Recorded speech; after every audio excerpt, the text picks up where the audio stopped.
বন্ধুরা কেমন আছেন সবাই? আশা করি অনেক ভালো আছেন। আজ আমি এমন একটা কাহিনী বলবো যা শুনলে আপনারা অবাক হয়ে যাবেন।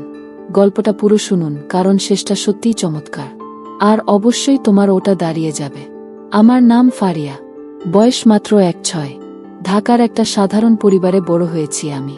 আমার বাবা দেশের বাইরে কাজ করতেন, বছরে একবার এসে কয়েকটা দিন থাকতেন, তারপর আবার চলে যেতেন। মা সবসময় বলতেন, তোমার বাবার কষ্টেই তো আমাদের সংসারটা চলে। কিন্তু আমি সবসময় বুঝতাম, আমার মায়ের চোখে একটা শূন্যতা আছে, একা থাকার এক নিঃশব্দ বেদনা। আমি যখন আমার ঘর থেকে বের হলাম, তখন মনে হলো আশেপাশে কিছু অদ্ভুত ঘটছে। হঠাৎ পাশের ঘর থেকে ফিসফিস শব্দ শুনতে পেলাম। শব্দটা খুবই চাপা ছিল, যেন কেউ ইচ্ছে করেই আস্তে কথা বলছে। আমি দরজার কাছে গিয়ে দাঁড়ালাম এবং মনোযোগ দিয়ে শুনতে লাগলাম। হঠাৎ মায়ের কণ্ঠস্বর পেলাম, কিন্তু তার গলার স্বর যেন অন্যরকম শোনাচ্ছিল, উদ্বিগ্ন, উত্তেজিত কিংবা ভয় পাওয়া। তার সাথে চাচার কথাবার্তা কেমন যেন চাপা স্বরে চলছিল। দরজাটা ভেতর থেকে বন্ধ ছিল, আর জানালাও ছিল না। আমার কৌতূহল বেড়ে গেল। আমি আস্তে করে তালার ছিদ্র দিয়ে ভেতরে দেখার চেষ্টা করলাম। ভেতরের দৃশ্য দেখে আমি হতবাক। মা এবং চাচা খুব গম্ভীরভাবে কিছু একটা আলোচনা করছিলেন। চাচার মুখটা থমথমে, আর মায়ের চোখে অদ্ভুত এক উদ্বেগের ছাপ। আমি বুঝতে পারছিলাম, এখানে কিছু একটা সিরিয়াস ব্যাপার ঘটছে। কিন্তু সেটা কি? আমি মনে মনে ভাবলাম, কি এমন ঘটনা ঘটতে পারে যা নিয়ে তারা এত গোপনীয়ভাবে আলোচনা করছেন। আমি আরও কিছুক্ষণ অপেক্ষা করলাম, কিন্তু বেশি কিছু শোনা গেল না। চাচা শুধু বললেন, সব ঠিক হয়ে যাবে, তুমি চিন্তা করো না। মায়ের মুখটা আরও চিন্তিত হয়ে গেল। আমি তখনই সিদ্ধান্ত নিলাম, আমাকে সত্যিটা বের করতে হবে। এর আগে আমার পরিচয়টা সেরে নেই। আমার নাম রাগিনী। আমরা ছোট শহরে থাকি। আমাদের ছোট্ট পরিবার, আমি আর আমার মা একসাথে থাকি। তবে ২ বছর আগে আমাদের পরিবারের অংশ ছিলেন আমার বাবা। একটি মর্মান্তিক গাড়ি দুর্ঘটনায় বাবা আমাদের ছেড়ে চলে যান। বাবার মৃত্যুর খবর শুনে তার খুব ঘনিষ্ঠ বন্ধু মনোজ চাচা আমাদের দেখতে আসেন। কিছুদিন আমাদের সঙ্গে থেকেও যান। তবে জরুরি কাজের কারণে তাকে ফিরে যেতে হয়। যাওয়ার আগে তিনি প্রতিশ্রুতি দিয়েছিলেন, তিনি সবসময় আমাদের পাশে থাকবেন। বাবার মৃত্যুর পর মনোজ চাচাই আমাদের পরিবারের একমাত্র অভিভাবকের মতো হয়ে ওঠেন। ছোটবেলা থেকেই তিনি আমাদের বাড়িতে আসতেন। বাবা মায়ের খুব কাছের বন্ধু ছিলেন। তার সঙ্গে আমাদের সম্পর্ক এতটাই গভীর ছিল যে তিনি শুধু বাবার বন্ধু নন, আমাদের পরিবারেরই একজন বলে মনে হতো। আমি যখন ছোট ছিলাম, তখন মনোজ চাচা বাড়িতে এলেই আমি খুশিতে তার গলায় ঝাঁপিয়ে পড়তাম এবং তার সঙ্গে খেলায় মেতে উঠতাম। কিন্তু এখন আমি ১৯ বছর বয়সী একজন তরুণী হয়ে গেছি। আমি সিদ্ধান্ত নিয়েছিলাম, মাকে আর কখনো একা কষ্ট পেতে দেব না। তখন মনে হলো, কেন না মনোজ চাচার সঙ্গে কথা বলা যায়। আমি কোনো দ্বিধা না করে তাকে ফোন করলাম। প্রথমবার চাচা ফোন ধরেননি, হয়তো কাজে ব্যস্ত ছিলেন। কিন্তু আমি জানতাম, তিনি আমাদের সবসময় গুরুত্ব দেন এবং মায়ের সুখের জন্য সব করতে পারেন। আমার ফোন বেজে উঠল। স্ক্রিনে দেখলাম মনোজ চাচা নামটা ভেসে উঠছে। আমি খুব খুশি হলাম এবং দ্রুত কল রিসিভ করলাম। কল ধরতেই চাচা বললেন, সরি বেটা, একটু আগে একটা মিটিংয়ে ব্যস্ত ছিলাম, তাই তোমার কল রিসিভ করতে পারিনি। আমি হাসতে হাসতে বললাম, কোনো সমস্যা নেই চাচা, আপনি ফোন করেছেন, এতটুকুই যথেষ্ট। চাচা মৃদু হেসে বললেন, তোমাদের খবর কি? তোমার মা কেমন আছেন? আমি বললাম, ভালো আছি চাচা, কিন্তু মা খুব একা হয়ে গেছেন। আপনি তো জানেন, বাবার পর থেকে মা একেবারে নিঃসঙ্গ হয়ে গেছেন। চাচা কিছুক্ষণ চুপ করে রইলেন।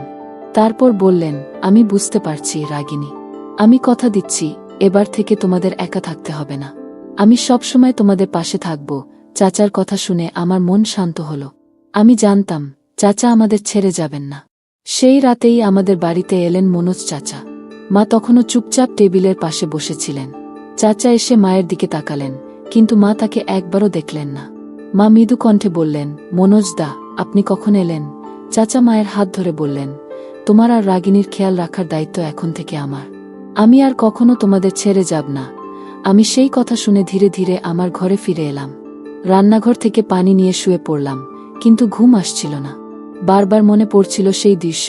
এরপর একদিন সকালে চাচা আমাকে দেখে মুচকি হেসে বললেন, ওহ রাগিনী, আজ তোমাকে অপূর্ব লাগছে। আমি চাচার কথা শুনে আনন্দিত হলাম। আমি তার পাশে গিয়ে চুপচাপ বসে রইলাম।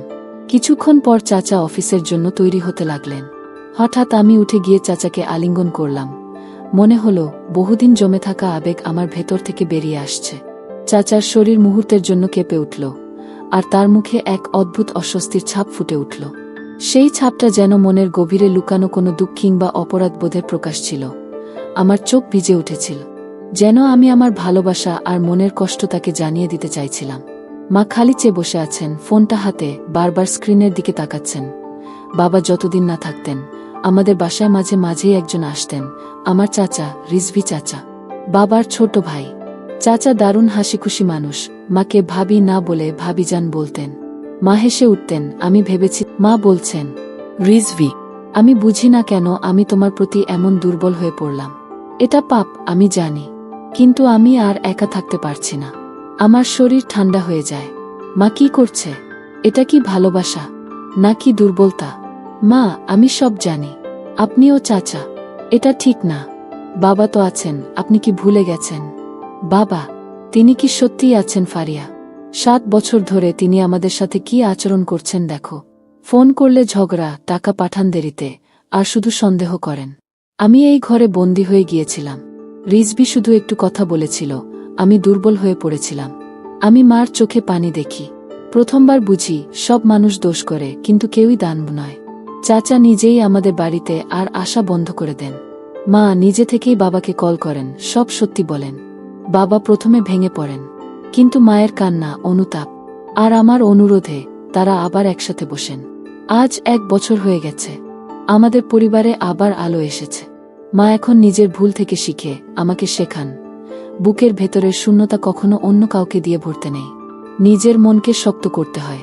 বন্ধুরা, এই গল্পটি যদি আপনাদের ভালো লেগে থাকে, তাহলে দয়া করে ভিডিওটি লাইক করুন এবং আমাদের চ্যানেলটি সাবস্ক্রাইব করুন। পাশের বেল আইকনটি প্রেস করুন, যাতে আমাদের নতুন গল্পের নোটিফিকেশন সবার আগে আপনার কাছে পৌঁছে যায়। ধন্যবাদ। দেখা হবে পরবর্তী ভিডিওতে।